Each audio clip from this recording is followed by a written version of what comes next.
Hey everybody, what's going on? I'm DJ Sixsmith. You're watching The Sit Down. Nicole Lynn is here with us. Agent U is her brand new book. She is the president of football ops for the Clutch Sports Group. Really nice to meet you, Nicole. How are you? So good to meet you. Thank you for having me on. I'm doing well. So you have a really incredible story, and it's awesome that folks will get to check this out. What was it like putting the book together and just thinking about everything you've gone through? It's funny because I started writing the book before I ever had a book deal or even saw it as a book. I would just kind of take down notes as I did something or had an important story, and it just kind of slowly came together. But I will say writing a book is very, very hard. Have good editors because you think you're a good writer until you get those red lines. But no, it was a really refreshing moment of my life. My goal has always been to mentor and not hide the ball. And so this book is really a blueprint, right? It's a blueprint on how to be your own inner agent, how to advocate for yourself, how to get your seat at the table. I give the raw truths. I show the failures. It's everything that you need to define success on your own terms. When I talk to people, they feel like writing a book can be really cathartic. It can be really enlightening. What were some of those moments for you when you think about the process? I wrote a chapter about self-care, and I know that self-care is kind of the cool thing to talk about, but it's definitely something that I have always struggled with. And in writing it, I talk about this theory of learning how to just exist, right? Taking time every day where you're able to just sit and just be alive, learning how to just say, I'm not meditating. I'm not even spending time with God. This isn't even quiet time. This is just life without purpose. I think that's what Brene Brown calls it. And as I was writing it, I had to test it out. And so some of the stuff, it was like me being able to try it, making sure that I felt like it worked for the reader. And then it became a part of my life. And so, yeah, it was just an interesting journey, especially that chapter and really practicing what I preach. How hard is it to actually do that? Because as an agent, you're just always wired. You're always thinking about other people. How the heck do you actually shut it all down? That is my biggest issue.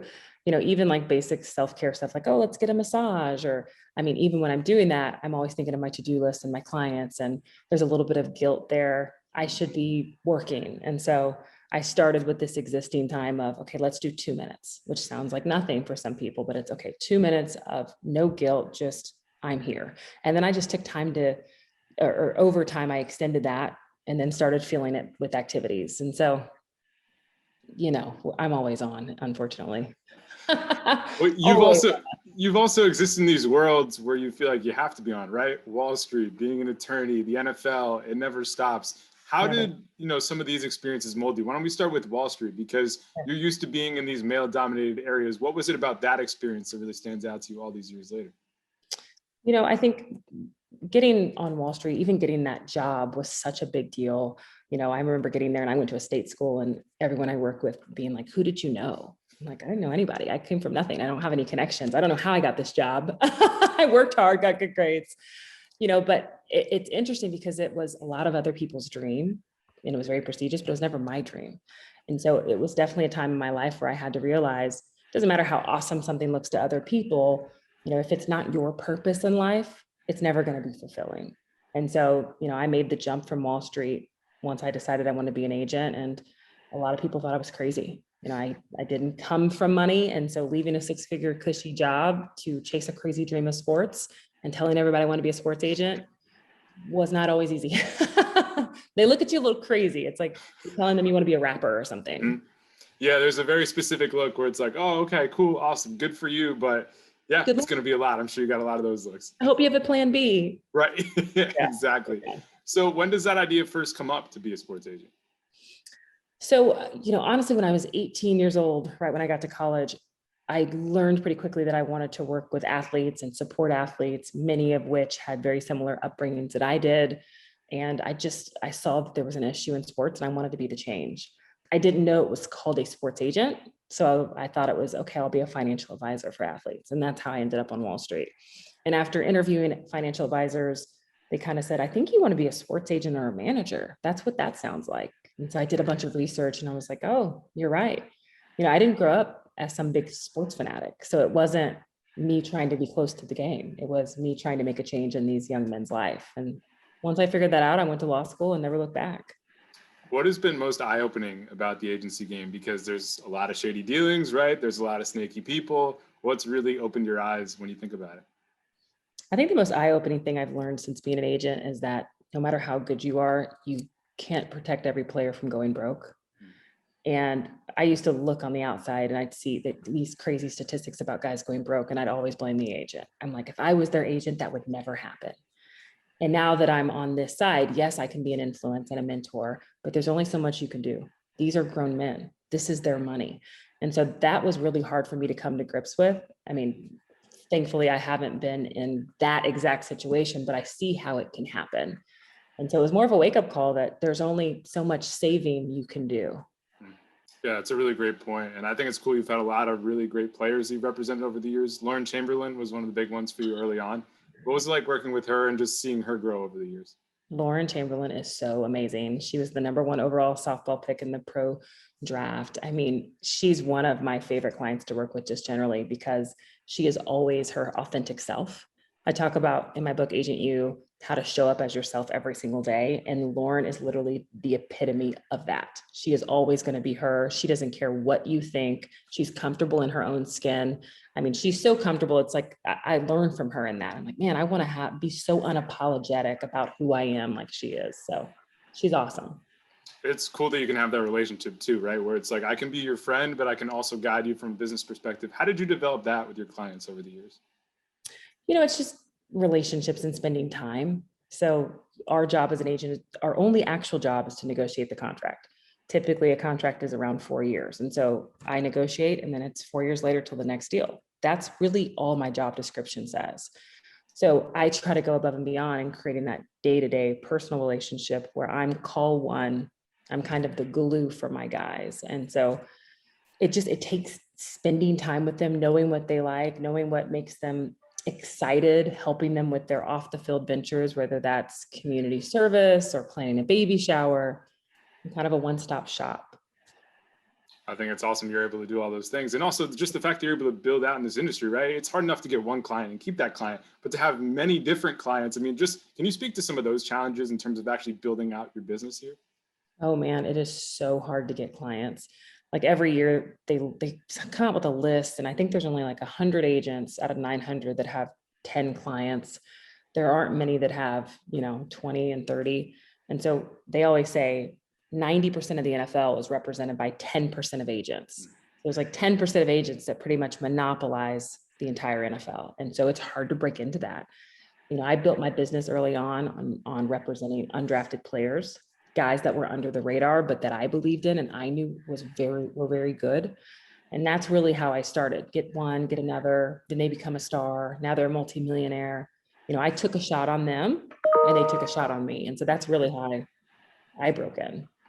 Do you have a player early on, maybe in the NFL side, that believed in you and has made it big?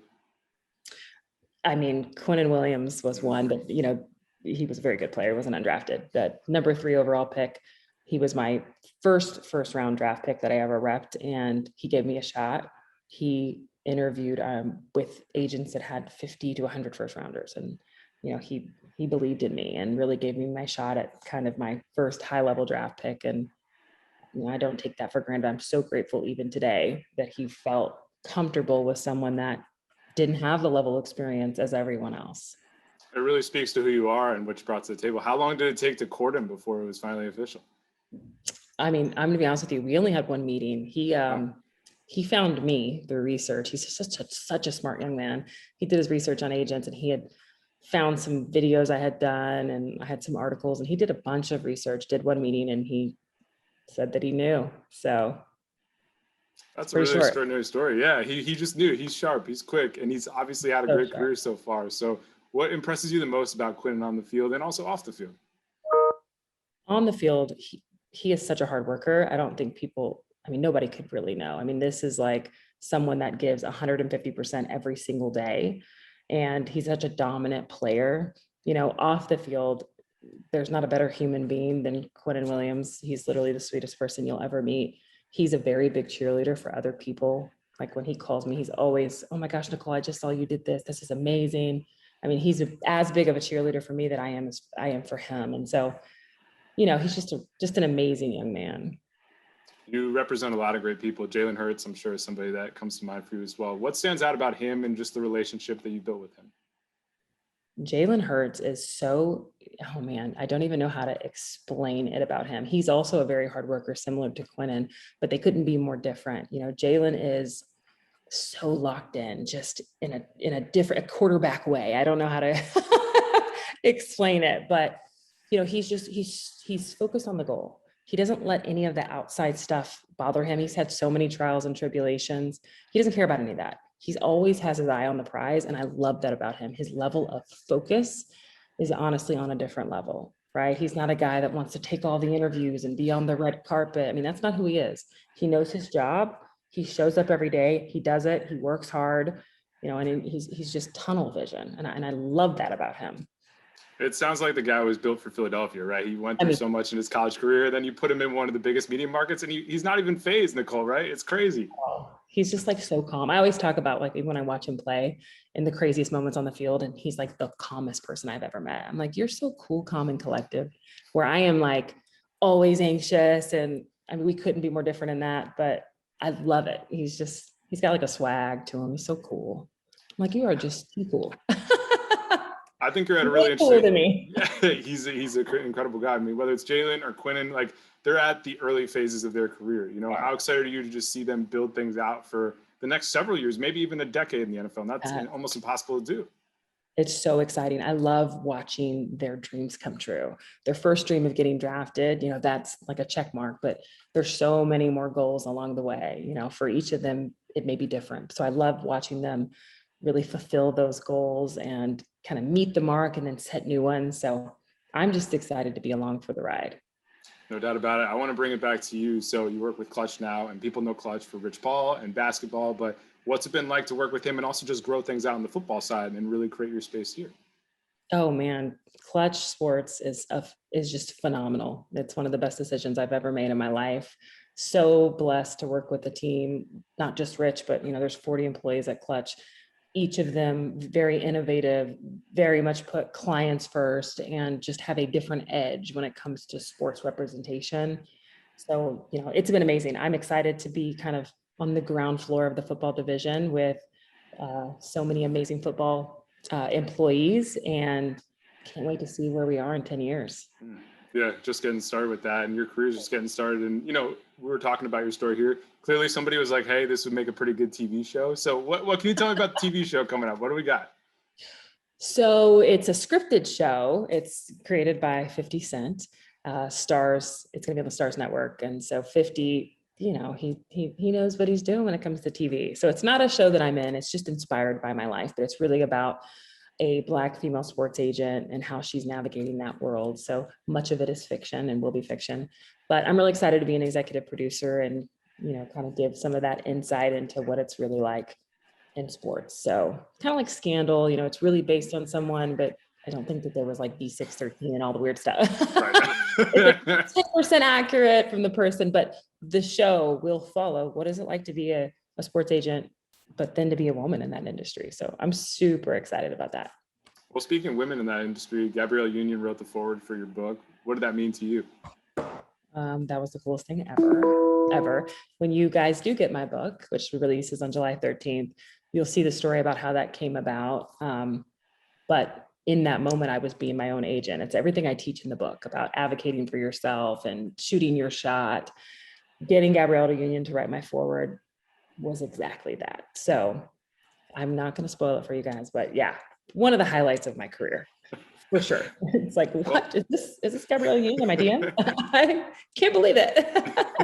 She's amazing. That's an incredible story. Looking forward to reading that. Nicole, really nice to meet you. Thanks so much for the time, and best luck with everything going forward, right? Thank you. Have a great day.